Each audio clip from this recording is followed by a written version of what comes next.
Radhanpur police સ્ટેશનમાં કેટલાય police ઇન્સ્પેક્ટરની બદલીઓ થઈ। રાધનપુર પોલીસ સ્ટેશનમાં કેટલાય પીએસઆઈઓની બદલીઓ થઈ, કેટલાય હેડ કોન્સ્ટેબલ, કેટલાય કોન્સ્ટેબલોની બદલીઓ થઈ। આ બધું સમયાંતરે થતું આવે છે। કેટલાક પોલીસ સબ ઇન્સ્પેક્ટરોમાં રોફ પણ જોવા મળ્યા, કેટલાક પોલીસ ઇન્સ્પેક્ટરોમાં રોફ અને કેટલાકમાં ઈમાનદારી પણ જોવા મળી। જે ઈમાનદારીપૂર્વક, નિષ્ઠાપૂર્વક લોકોના હિત માટે કામ કરતા પોલીસ ઇન્સ્પેક્ટરો આવ્યા, તેમના વિદાય સમયે કેટલાય અગ્રણીઓ પોલીસ સ્ટેશનમાં પહોંચ્યા અને તેમને વિદાય આપી। આવું પણ આપણે અનેક વખત જોઈ ચૂક્યા છીએ। કેટલાય પોલીસ સબ ઇન્સ્પેક્ટરો એટલે કે પીએસઆઈઓ આવ્યા, તેમના રોફ હોવાના કારણે તેમની વિદાય થઈ એ પણ ખબર નથી લોકોને। આવા પણ પોલીસ સબ ઇન્સ્પેક્ટરો આવી ગયા છે। ત્યારે 2020માં એક પીએસઆઈ આવ્યા હતા, તેમણે રોફ જમાવ્યો અને હવે કોર્ટે કહ્યું છે કે આવો તમારું સ્વાગત છે। સમન્સ કાઢવામાં આવ્યો છે અને આ સમન્સ કોગ્નિઝેબલ ગુનાનો છે, જેની આજે વાત કરવી છે। નમસ્કાર, ક્રાઇમ આવાજ ન્યૂઝમાં તમારું સ્વાગત છે અને હું છું તમારી સાથે તમારો નાનજી ઠાકોર। આમ તો આપણે રાધનપુર શહેરમાં રાધનપુર પોલીસ સ્ટેશનમાં અનેક પોલીસ ઇન્સ્પેક્ટરો એટલે કે પીઆઈઓ, અનેક પોલીસ સબ ઇન્સ્પેક્ટર એટલે કે પીએસઆઈઓ, હેડ કોન્સ્ટેબલ અને કોન્સ્ટેબલ આ તમામ આવતા હોય છે અને સમયાંતરે તેમની બદલીઓ થતી હોય છે। રાધનપુર શહેર અથવા તો ગ્રામ્ય વિસ્તારના લોકોને આ પોલીસના ક્યારેક કડવા અનુભવો પણ થતા હોય છે। ક્યારેક પોલીસ ઇન્સ્પેક્ટર ઈમાનદાર આવે છે અને નિષ્ઠાપૂર્વક કામગીરી કરતા હોય છે, ત્યારે તેમની વાહવાહી થતી હોય છે અને વિદાય સમયે તેમની સાથે અનેક લોકો હોય છે, અનેક અગ્રણીઓ હોય છે અને મોટી સંખ્યામાં તેમને વિદાય પણ આપતા હોય છે। પરંતુ કેટલાક પોલીસ કર્મચારીઓ એવા પણ હોય છે કે જેમને વિદાય સમયે કોઈ ગણતું પણ નથી। રાધનપુર શહેરમાં ઘણા સમયથી અનેક પોલીસ કર્મચારીઓની બદલીઓ થતા તમે જોઈ છે। 2020નો આ એક બનાવ છે। 2020માં રાધનપુર પોલીસ સ્ટેશનમાં પીએસઆઈ જરૂર કરીને ફરજ બજાવવા આવ્યા હતા અને તેમને વર્દીનો રોફ હતો। રાધનપુર પોલીસ સ્ટેશનમાં જરૂર આવે છે, જરૂરને રાધનપુર પોલીસમાં કામગીરી સોંપવામાં આવે છે, પરંતુ જરૂરનું શેતાની દિમાગ બધા જોઈ ચૂક્યા છે। 2020માં જરૂર રાધનપુર પોલીસ સ્ટેશનમાં ફરજ બજાવતો હતો, એ સમય દરમિયાન તેને વર્દીનો રોફ હતો, વર્દીનો પાવર હતો। આ જરૂર રાધનપુર પોલીસ સ્ટેશનમાં જ્યારે પોતાની ફરજ ઉપર હતા તે સમય દરમિયાન રાધનપુર શહેરના ઠાકોરવાસના કોઈ બુટલેગરને રાધનપુર પોલીસ લઈ અને કસ્ટડીમાં રાખે છે। આ કસ્ટડીમાં રહેલા ઈસમને મળવા તેના સગા સંબંધી અહીંયા આવે છે। જરૂર પણ બેઠેલો છે, પીઓસો તરીકે સુરેશ પ્રજાપતિ પણ છે।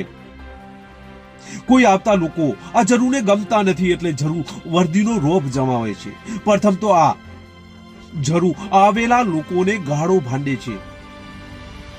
આવેલા લોકો કહે છે કે સાહેબ કેમ ગાળું બોલું છું, ત્યારે જરૂર પાવરમાં આવી જાય છે, વર્દીનો રોફ હોય છે અને આ પોલીસ સ્ટેશનનો એ રાજા માનતો હોય એ રીતે આ આવનાર લોકો સાથે એવું વર્તન કરે છે।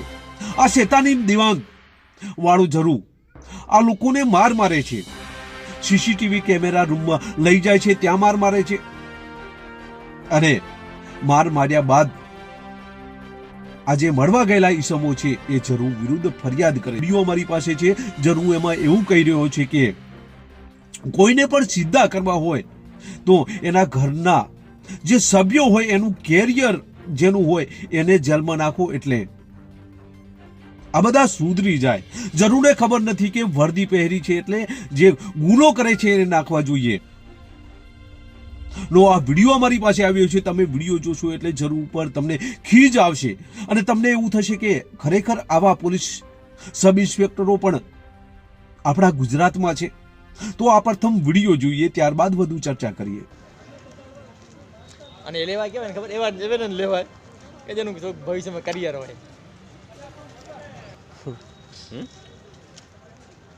અમારે ઠીકી દે થોડા આમ બબાલ થઈ હતી, ફરિયાદ આગળ મૂકી દીધા ને તો સવારે ભાડા ભેગું થાય એક તારીખ ખાવા માંડ્યા, લોકઅપમાં રહે એટલે સુધરી જ જાય।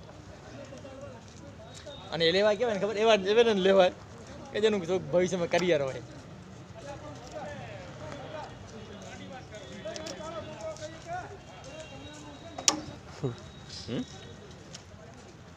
અમારે ઠેકી દે ખબર આમાં બબાલ થઈ હતી ફરિયાદ આગળ મૂકી દીધા ને તો સવારે ભાડા ભેગું થાય એક તારીમ ખાવા માંડ્યા લોકઅપમાં રહે એટલે સુધરી જ જાય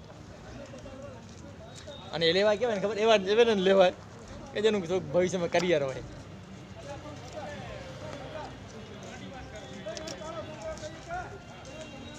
જોયો આ વિડીયોમાં જરૂરનું સ્પષ્ટ કહેવું છે કે કોઈ પણ જગ્યાએ કોઈ પણ ઝઘડો થાય કોઈ પણ ડખો થાય ત્યારે જે કેરિયર વાળા લોકો છે એમને જેલમાં નાખવામાં આવે તેમની સામે ફરિયાદ કરવામાં આવે તો એ બધા સુધરી જાય. અરે જરૂર અરે તમે પોલીસ સબ ઇન્સ્પેક્ટર છો, તમને વર્દી સરકારે એટલા માટે આપી છે કે લોકોનું રક્ષણ કરવું, પરંતુ તમે તો જેનું કેરિયર છે એ બગાડવા માટે આવા વાક્યો વાપરી રહ્યા છો. ત્યારે તમારી સામે અનેક સવાલો ઊભા થાય છે. તમે કેટલાના કેરિયરો બગાડ્યા છે એ પણ સવાલો છે. જો તમે કેરિયરો બગાડ્યા હશે તો ઉપરવાળો તમને ક્યારેય માફ નહીં કરે. આ વિડીયોમાં સ્પષ્ટ આ જરૂરનું કહેવું છે કે કેરિયર વાળા લોકોને અંદર નાખવાથી બધું શાંત થઈ જાય, પરંતુ કેરિયર વાળા લોકોએ જો કોઈ ગુનો ન કર્યો હોય ને તમે કેવી રીતે આરોપી તરીકે લઈ શકો? આ વિડીયો જોઈને તમે પણ વિચારતા હશો કે આવા પોલીસ કર્મચારીઓ પણ છે. હવે આપણે 2020ના બનાવની વાત કરીએ. 2020માં અંદર રહેલા કસ્ટડીમાં રહેલા ઈસમોને તેમના સગાવાલાઓ મળવા આવે છે જરૂર, ને આ બધું ગમતું નથી જરૂર. સીસીટીવી કેમેરા રૂમમાં લઈ જાય છે ને ત્યારબાદ તેમને માર મારે છે. લોકો મળવા આવ્યા હતા, તેમની ફરિયાદ રાધનપુર પોલીસ સ્ટેશનમાં લેવામાં આવતી નથી, કારણ કે સામે જરૂર હતું. જરૂરી ફરિયાદ નામદાર ગુજરાત હાઈકોર્ટમાં જવામાં આવે છે. ત્યાંથી નામદાર ગુજરાત હાઈકોર્ટ એવો હુકમ કરે છે કે રાધનપુરની કોર્ટમાં આ કેસ ચલાવો અને ત્યારબાદ જો ગુનો બનતો હોય તો ફરિયાદ દાખલ કરવી, FIR દાખલ કરવી. આવા ઓર્ડર બાદ રાધનપુર કોર્ટમાં આ મામલો ચાલે છે. આ બાબતે ફરિયાદી અને સાક્ષીના નિવેદનો લેવામાં આવે છે અને ત્યાર હુકમ બાદ રાધનપુર પોલીસ સ્ટેશનમાં ના છૂટકે નામદાર કોર્ટનો આદેશ હોવાથી FIR પણ કરવામાં આવે છે, જેમાં સુરેશ પ્રજાપતિ કે જેઓ PSO હતા, તત્કાલીન પોલીસ સબ ઇન્સ્પેક્ટર એટલે કે PSI જરૂર, આ બંનેના નામ દાખલ કરવામાં આવે છે અને ત્યારબાદ તપાસ કરવામાં આવે છે. આ તપાસ તે સમયના DYSP વાઘેલાને સોંપવામાં આવે છે. વાઘેલા આ બાબતની તપાસ કરે છે. વાઘેલાને એવું લાગે છે કે જરૂરે કોઈ ગુનો કર્યો નથી એટલે સમરી ભરવામાં આવે છે, પરંતુ સમરી કોર્ટ દ્વારા નામંજૂર કરવામાં આવે છે. કોર્ટ દ્વારા એવું કહેવામાં આવે છે કે મેડિકલી રિપોર્ટ છે, મેડિકલી પુરાવા છે, 323 IPC કલમો મુજબ ગુનો બને છે. આ ચાર્જશીટ થવું જોઈએ.